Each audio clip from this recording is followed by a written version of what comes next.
kids can still be kids and have responsibility. It's only going to set them up to be a well-rounded person, not even just worrying about when they're adult. They're going to be well-rounded now, and they're Sure. going to have that self-discipline. Sure. And I think that that is such a huge thing, because picture an adult that's never had to do something hard, that's never had a responsibility, that's never had somebody ask something of them or even to care for themselves. Yikes. No, thank you. Not fun to work with. No. Welcome to the Natural Parents Podcast, where we will cover all things faith, health, family, and wealth through a biblical perspective of putting things in life that matter most back into order. We're reminded in Matthew 6:33, where Jesus said, "But seek first the kingdom of God and all of his righteousness, and all of these things will be added unto you." Join us each week as we focus on what truly matters most in this life and passing those values on to the next generation. This is the Natural Parents Podcast with Ryan and Abby Hukin. All right, in today's world, how important do you think chores are, or if you don't like that word, chores, responsibilities are for our children in their development towards adulthood? Yeah, I think chores is a fine word. I think that a lot of times it gets a bad rap, but chores and responsibility in general, I think that helps set them up for success later in life, because there's no world that you're going to grow up and not have to be responsible, be on time, do hard things, all of those. And so I think that oftentimes childhood is given this picture of it should be responsibility free Sure. and carefree and fun, and they don't have to worry about anything other than themselves. And there's an aspect of that that is true, but they do need to learn how to be team players, how to work hard, how to have responsibilities, how to know if I don't do XYZ, then I don't have, for example, if I don't make my bed once my sheets are clean, when I go to bed, I'm going to have to do it then. So Sure. thinking ahead and setting themselves up for success. You got to sleep in the bed you made. Yeah, That's the saying exactly. from my childhood for sure, about making mistakes in life. Yes. And that's a thing. But Yeah. no, I fully agree with you in that. I think there are times, though, there's a fine line to it. We want our children to have childhoods, but I think somehow, in some way, in a lot of homes, we've championed that over responsibility. And I've heard it said, and a good friend of ours, she said this: I grew up, my mom would always say, you're a product of your environment. And I know that to be true. And then a good friend of ours revealed that you can also be a reaction to your environment. So how do we toe, as parents, how do we toe that fine line between having a child that had no childhood, right? They just worked and worked and worked, on the farm. Like we see that a lot in our parents' generation or our grandparents' generations. They grew up, they had to do all the farm chores. And so when they had the opportunity, it's wait, we don't have to can our own vegetables. I can just go to the store and buy them for 70 cents in a can. Sign me up, right? And we have this huge pendulum swing between society, because I feel like, again, that generation grew up on the farm. And again, maybe some of the listeners aren't farmers. I understand that, but I'm just saying this notion of so much responsibility and so much chores, but also we want them to be children and have an enjoyable experience and find the relevancy of doing good works and contributing to society and our family and all that kind of stuff. Where do you think we find that line? Yeah, I think that, because it was so much work focused, that then it's easy to see a swing the other way where there's not much work. And I don't really feel like that wasn't my life. I had responsibilities and chores and things that I had to do. But I think that you could see that. And so it's we're just trying to find that good medium road, but kids can still be kids and have responsibility. It's only going to set them up to be a well-rounded person, not even just worrying about when they're adult. They're going to be well-rounded now, and they're going to have that self-discipline. Sure. And I think that that is such a huge thing, because picture an adult that's never had to do something hard, that's never had a responsibility, that's never had somebody ask something of them or even to care for themselves. Yikes. No, thank you. Not fun to work with. No. Okay, so I think that the shortened answer, what I heard when you said that was, it's actually in us as parents managing our expectations of our kids. So, right, our 3-year-old, we don't expect to be able to fully make their own bed in the sense of the stretchy sheet, right? But they might be able to get stuff sorted on their bed, and we can start Yeah. to show them, hey, this is how to fold a blanket, stuff like Mhm. that. We don't expect them to go out and, you know, take care of an entire herd of cattle or anything like that, right? Right. It's like it's in managing our expectations. So I think there are instances here and maybe nuances of age dependent chores that we could bring into light, right? Like I know we did this with our kids. It's just a part of their start of their day. They were at an age, they were probably 5 or 6, and then our son would have been 3 or 4.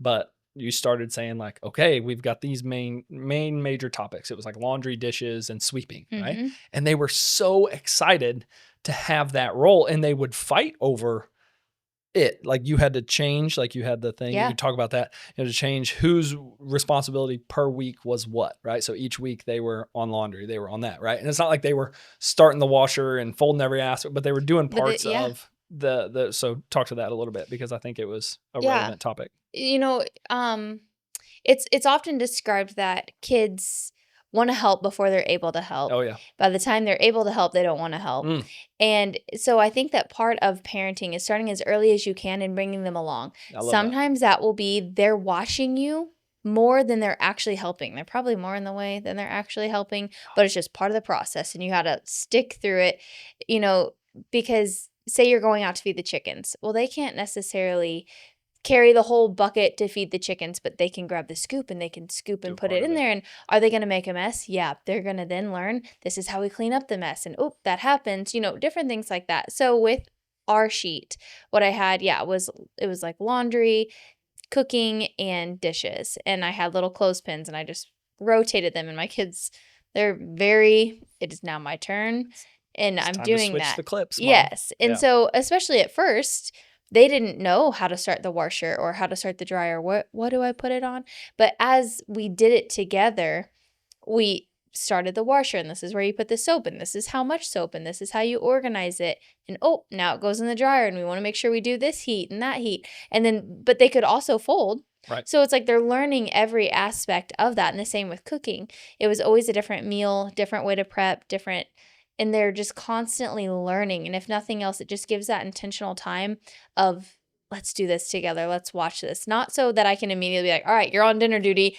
I'm out. You know, that would be nice. That will be nice one day. But it's just showing them the ropes and how that is going. Because if I was just so busy caught up in letting them just be kids, then they would never even see me cooking in the kitchen. They would never even see, they just think laundry is magic, Yeah. you know? And so, but really they do find joy and see magic in those moments. And so we feel like it's just work, but they don't. So you Sure. can make it fun and make it enjoyable, but then also produce so much fruit on the other side of that task. Yeah. You make me think of my favorite, I'm gonna call it a modern day parable because there's the adage of the two farmers, Mm, right? And so one farmer is out and he's building a fence, and he's got his son, his young son, with him. And the other farmer drives up on him and says, "Hey, man, like, how's it going? What you guys doing? Oh, we're out here, just working, doing." He's like, looks at him, he's like, "Looks like you got a helper today." He's like, "Yep, sure do." He's like, "You probably get a lot more of that fence built if you didn't have that help, huh?" He's like, "Yeah, but see, that's where you got it wrong. You think I'm out here building a fence. I'm really out here raising a son."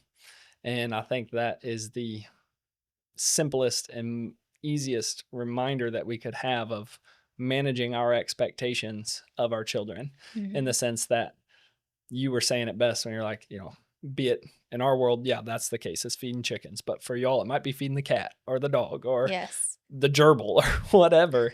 It's like we could do it. We could do it simpler, faster, cleaner, more efficient, but no learning happens in that. And Mhm. so there's a phase and there's a time. And I think we have to communicate with our kids like, hey, I want you to watch me. Right. But they're doers. They want to Yes. do, they want to get their hands dirty. They want to be a part of that. And so there's definitely been seasons and times where we're like, hey, y'all, even just building our house, right? Like Mhm. I think of the project of like laying floor. Yes. We were putting Yeah. in hardwood floor in our house, and the kids wanted to be a part of that. Those days, there was actually parts of that made it go Mhm. faster. Yes. But there's parts where like I remember I got this picture of our son and he's got his tool belt on and he's there and like it was like this is not a more efficient way or time to do this, but Mhm. we're not just laying floor. We're Mhm. raising children. We're creating a home, right? We're doing whatever it is that we're doing. You're creating a life with your children that is not only the foundation of the core memories that they're going to have about work, which is very important. Yes. Like I think we have a sickness, a disease in our mindset of society that thinks work is bad. Mm-hmm. Like work is good. Yeah. Like God gave us work. It's actually in the very earliest parts of the Bible. You don't got to go very far in the Bible to see that God gave us work for a purpose. Like he wants us to cultivate and curate and actually develop. And he put an aspect of his creativity in each and every one of us. And our job in life is to find what it is that we're supposed to do and contribute to society. And I think the worst gift you're robbing your children of if you don't have them to have responsibilities is figuring that out from an early age. Yeah, and that makes me think of when we were at Life Surge, work and worship are the same word. Same. Yes. Yeah. And I just thought that was really cool, and that triggered my memory on that. But you know, in kids aren't always going to be thrilled, right? No. We are in a season right now that it's about to be challenging. Sure. We have a couple offices that we run. We have a couple other things that we do, right? We're very, very busy. I homeschool, all of these things. Well, our Josie is about to have a baby. Right. And so what that means is that full-time role is going to be on me for 6 weeks at least. In addition to everything In else. addition to everything else. And so we were talking to our kids just last night, and I said, guys, listen, I know it is not the most ideal for us to be in both offices 5 days a week. Right. For long days. I know that, but I need you to come together. We are a team. We are going to make the most of this. It's going to be challenging, and I need you to know that I know that. But Right. we are doing this, and we are going to do it together. We are going to do school. We are going to do everything with excellence. You guys will help me. And at first they're like, oh, I really just, want to stay home. Right. I get it. Me too. But we can't. One of them said, can I sit this out? Yeah. Yeah. She's like, so can I just not go? Yeah. No. And, but then it's like we come here this morning and I'm like, okay, I'm going to fold these gowns and get them out. And our second daughter, she's like, okay, how can I help? Can you show me how to fold those? Because they just want to be a part of something bigger and something that is needed, and they want to be needed and valued. And although in the moment it feels probably to our kids and to us, oh, this is going to be challenging. Oh, when they are looking back on those memories, they will have memories. Oh my gosh, remember when we went to work with mom and dad and we did our school there, but then like we played and we had our own little area, and it was what I'm calling our home away from home, because let's just let it be cozy. Sure. And our attitude is what we make it. And so we can choose to enjoy it, or we can choose to be stinks about it. Yeah, sure. We have two choices there. And so I'm like, let's make the most of it. And how can we make it fun? And what kind of snacks do we want to always have and things like that. But I think that when they're looking back, those memories will be positive ones, because oftentimes when you're looking back, you aren't thinking about all of the negative that you may have felt in that moment, or the apprehensiveness that you had. You're going to be remembering, oh my gosh, I remember when my brother and sisters and we used to, run up and down the hall, and when nobody was there, just all of the fun things that they're going to remember. And so I think that's important to keep in mind. I think it is too. And I think I hesitate to get this wrong, but I think it's in Colossians. It says, did you know that we spend about a third of our lives in bed? That's over 8 hours a day that our body should be resting, healing, and restoring. But did you ever stop to think about what we're breathing in during that time? Most mattresses today are made with synthetic foams, flame retardants, and chemicals that release toxins into the air, especially while we sleep. That's why we made the switch to My Green Mattress, made with only clean, organic materials. There's no chemical smell, no off-gassing, just a pure supportive mattress that helps your body truly rest and recover the way it was designed to. As a family, that peace of mind is worth everything. If you want to create a healthier home from the inside out, go check out the link in our description. You'll see exactly why we love our green mattress and why we'll never go back. As parents, we love finding natural ways for our family to feel their best, and that is why we chose Llama. They make genuine Baltic amber jewelry for both kids and adults, known for its soothing and grounding properties. For little ones, it's a beautiful natural option to help with teething and inflammation, and for adults, it can help ease tension and bring a sense of calm throughout the day. Each piece is handcrafted from authentic Baltic amber. It's never plastic, never imitation, just simple, natural comfort that fits your lifestyle. Check out the link in our description to shop Llama, natural comfort for the whole family.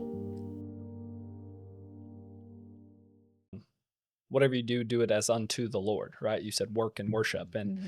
And I think we have this notion of our children are watching us, right? They're always seeing how we engage and interact. And so you setting that tone of like, listen, because it's really easy for us privately to get into this, like, oh, whoa, this is going to be tough. And this is a rough season, all these different things. And it's like, okay, yeah, we could spend our mental energy and focus on that.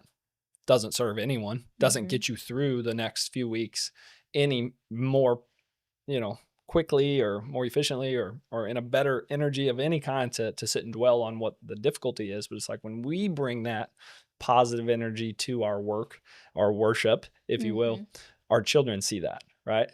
Like one of the greatest gifts my dad ever gave me, I talk about this all the time, was that I had this notion of, all right, Dad, I got it figured out. I was like a sophomore or freshman, I don't remember, in college.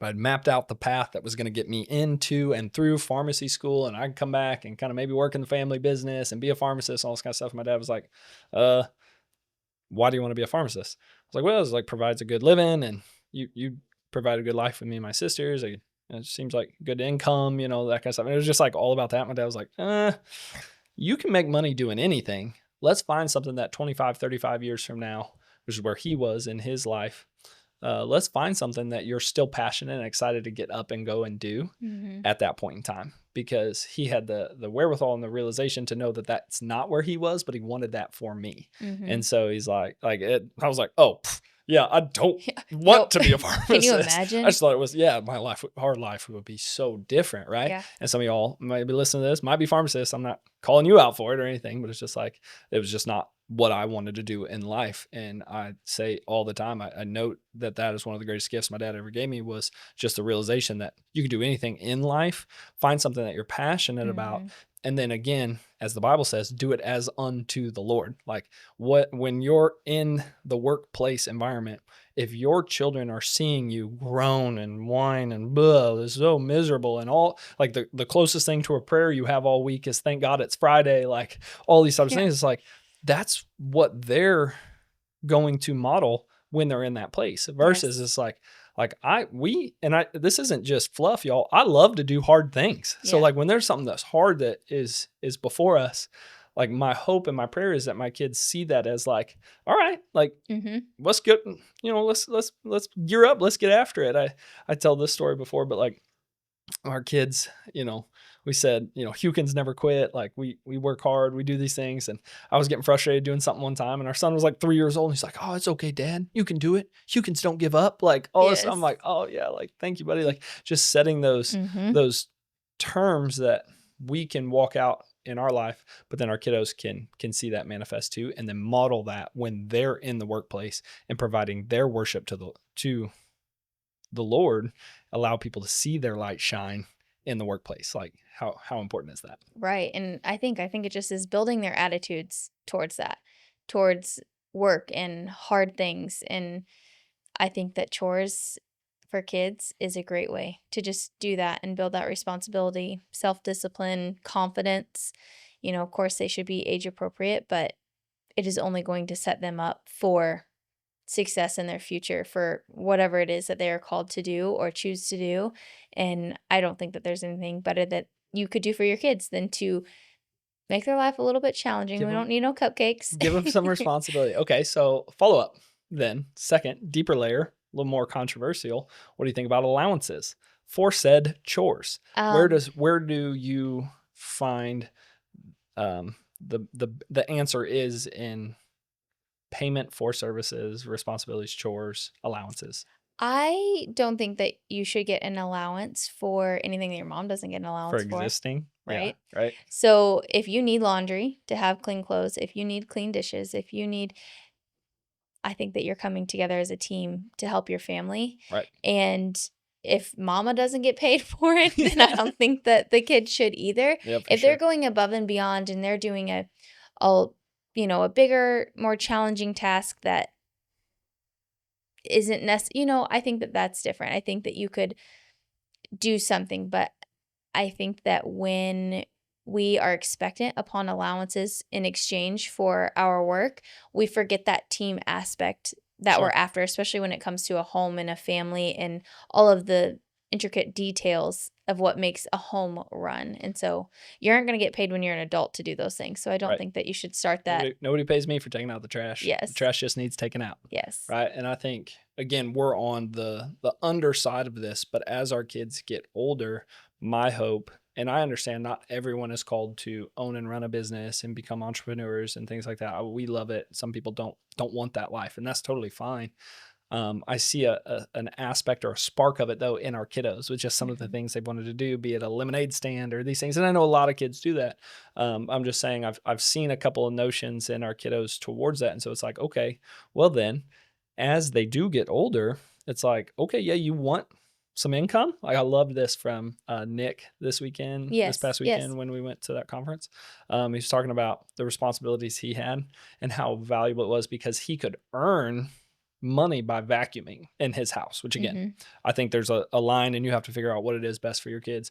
The direction before I get off on this that I was going is I think our kids, as they get older, we're going to continue to have more and more of the conversation around value. Like if you Mhm. can create value, you can get paid. I don't necessarily want you always trading your time for money, right? Or for this one task, but it's like, hey, if you can provide value in this, that value is worth X dollars. Mhm. Sell me on it, right? Or Right. in that Right. concept. And so we can talk about that. And I think we're still figuring that out. We don't by any means. I've seen some great stuff people have out there that are helping their kiddos budget and save and set money around and this stuff. But Nick's story was amazing because he was expected to vacuum, and in his vacuuming he had made mapped out the value of a toy was like $15, and he had to go and work so long, and he's like, it's going to take me like 6 weeks to be able to buy and afford that toy with what I've got going, all stuff. And he went to the store and he's like, ooh, do I actually want to spend my hard-earned money on that toy? So yeah, I think so.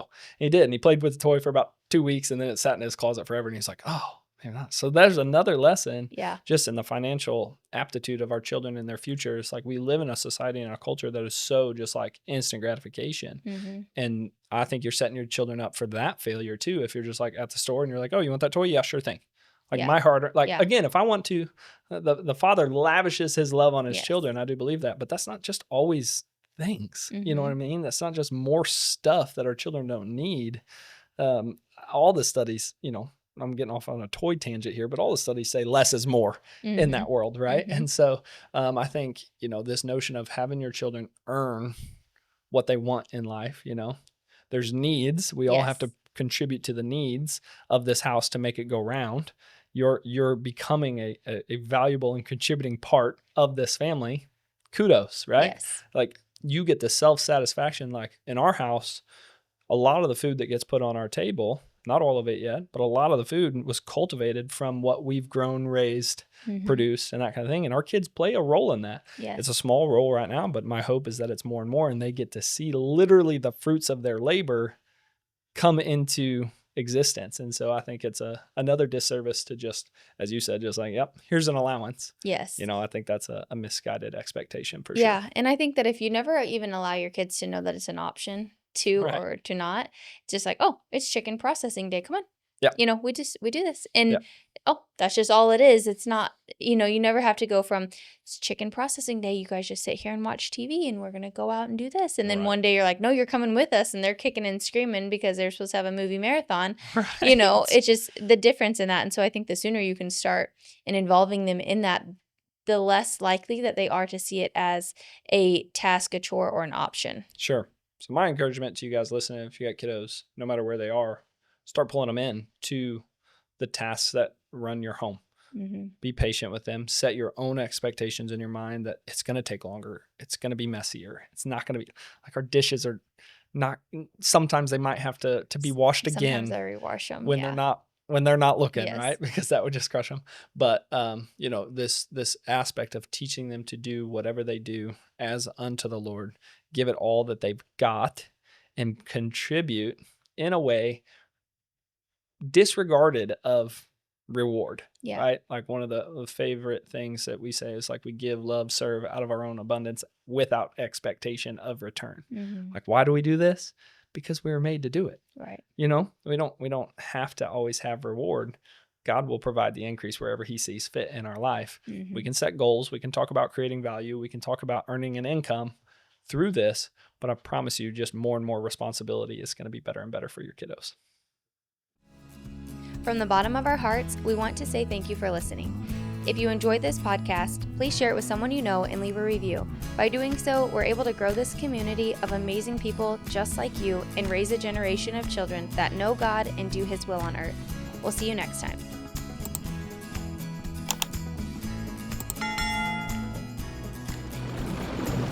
This is the Natural Parents Podcast with Ryan and Abby Hukin.